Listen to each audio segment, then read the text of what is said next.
सुप्रभात बच्चों। कक्षा 7वीं में आज हम लोग पढ़ेंगे अध्याय 10 अपूर्व अनुभव, जो ये जापानी भाषा में लिखा गया एक संस्मरण है जिसके लेखक है तेत्सुको कुरियानागी। तो इसका अनुवाद हिंदी में किया गया। अनुवाद करने वाले हैं पूर्वा यागी कुशवाहा। जब यह संस्मरण जापानी भाषा में था तो उसको लिखे थे तेत्सुको कुरियानागी, लेकिन जब ये हिंदी में अनुवाद हुआ तो हिंदी में अनुवाद करने वाले हुए पूर्वा यागी कुशवाहा। अपूर्व अनुभव, पहले जानेंगे शीर्षक का अर्थ क्या होगा। तो अपूर्व का अर्थ होता है जैसा पहले न हुआ हो, यानी अनूठा अनुभव।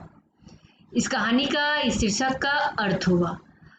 अब हम इस कहानी के सार में जानेंगे कि इस कहानी में है क्या। तो इस कहानी में ये जो है, यह कथा मूलतः जापानी भाषा में लिखा गया एक संस्मरण है।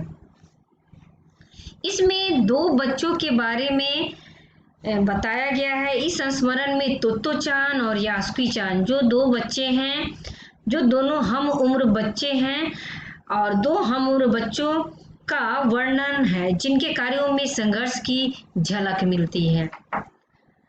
इसमें तोमोए में पढ़ने वाले दो बच्चों के विषय में बताया गया है। तो अभी मैं इस कहानी, जो अपूर्व अनुभव है, इस पूरे कहानी के सार के बारे में बताती हूँ। तो इसमें तोमोए में पढ़ने वाले दो बच्चों के विषय में बताया गया है। या हर एक बच्चा का एक एक पेड़ को अपने खुद को के चढ़ने का पेड़ मानता था। यहाँ हर एक बच्चा एक एक पेड़ को अपने खुद के चढ़ने का पेड़ मानता था और वह उनकी निजी संपत्ति होती थी।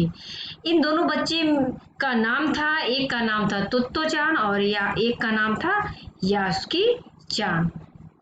वहाँ किसी और को आना हो तो बड़ी शिष्टता से पूछना होता था, क्या मैं अंदर आ जाऊं? तोत्तो-चान का पेड़ मैदान के बाहरी हिस्से में कुहुन बुत्सु जाने वाली सड़क के पास था। उस बड़े से पेड़ पर चढ़ने पर पैर फिसलने लगते थे, लेकिन ठीक से चढ़ा जाए तो जमीन से 6 फीट की ऊंचाई पर स्थित द्विशाखा तक पहुंचा जा सकता था। वह झूले जैसे आरामदेह जगह थी। तोत्तो-चान अक्सर खाने की छुट्टी के समय या स्कूल के बाद उस पर चढ़ी मिलती।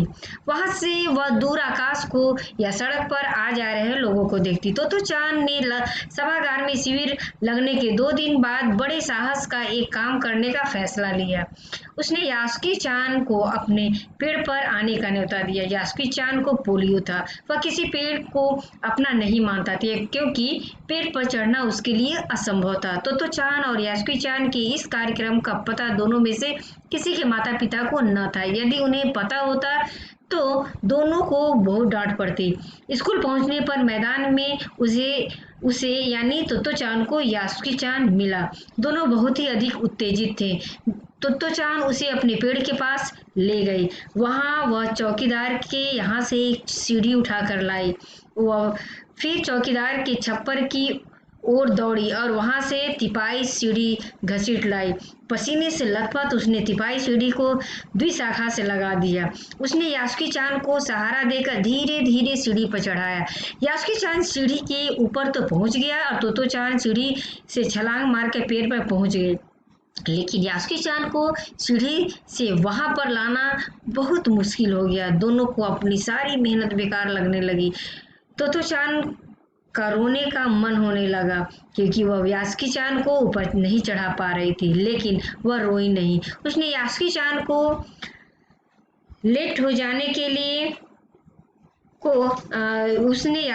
को लेट जाने को कहा और उसका पोलियो वाला हाथ पकड़कर उसे द्विशाखा पर खींचने की कोशिश करने लगी। उस समय अगर कोई बड़ा उन दोनों को देखता तो जरूर चीख पड़ता, क्योंकि वे दोनों बड़ा ही मुश्किल वाला काम, खतरा वाला काम कर रहे थे। काफी मेहनत के बाद दोनों आमने सामने द्विशाखा पर थे। पसीने से लथपथ तोत्तो-चान ने सम्मान से यासुकी-चान का अपने पेड़ पर स्वागत किया। यासुकी-चान ने झिझकते हुए मुस्कुराकर पूछा, क्या मैं अंदर आ सकता हूँ? यासुकी-चान और तोत्तो-चान पेड़ पर बैठकर बेहद खुश थे। यासुकी के लिए पेड़ पर चढ़ने का यह पहला और आखिरी अवसर था, क्योंकि उसे पोलियो था और वह पेड़ पर नहीं चढ़ पाता। तो अपूर्व अनुभव कहानी जो एक जापानी भाषा का संस्मरण है, जिसके लेखक तेत्सुको कुरियानागी हैं द्वारा जो कहानी है का लिखा हुआ जो कहानी है, उस पूरी कहानी का यह सार है जो मैं अभी बताई। अब मैं इस कहानी को पढ़ूंगी और कहानी को पढ़ने के पहले जो भी कठिन शब्द है उसको पढ़ूंगी और उसके अर्थ को समझाऊंगी। आप भी कठिन शब्द को रेखांकित करेंगे और उसके अर्थ को जानेंगे। तो देखेंगे अपूर्व। अपूर्व का जैसे मैंने बताई अनूठा या जो पहले न हुआ हो। सभागार, बैठक करने का बड़ा कक्ष।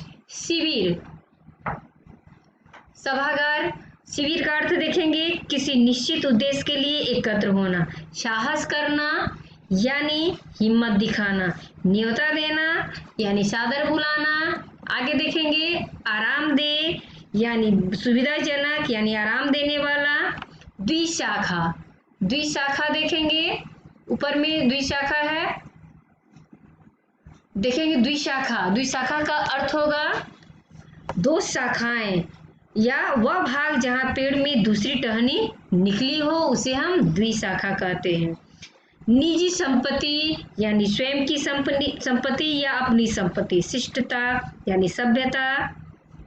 सूना, देखेंगे आगे सूना,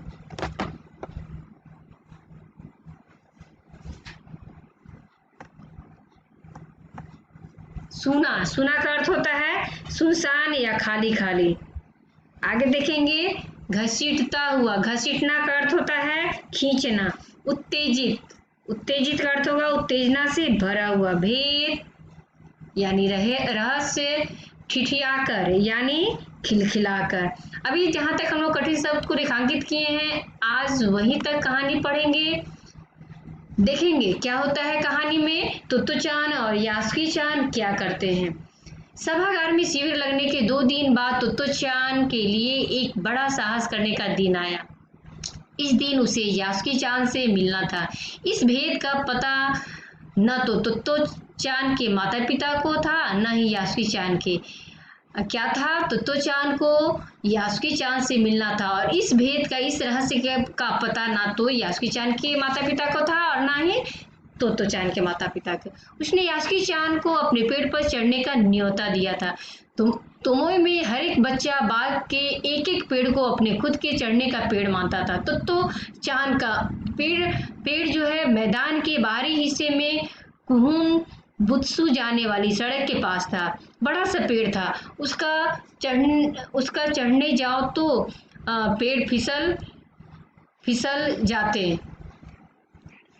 उसका बड़ा सा पेड़ था, उसका चढ़ने जाओ तो पैर फिसल जाते।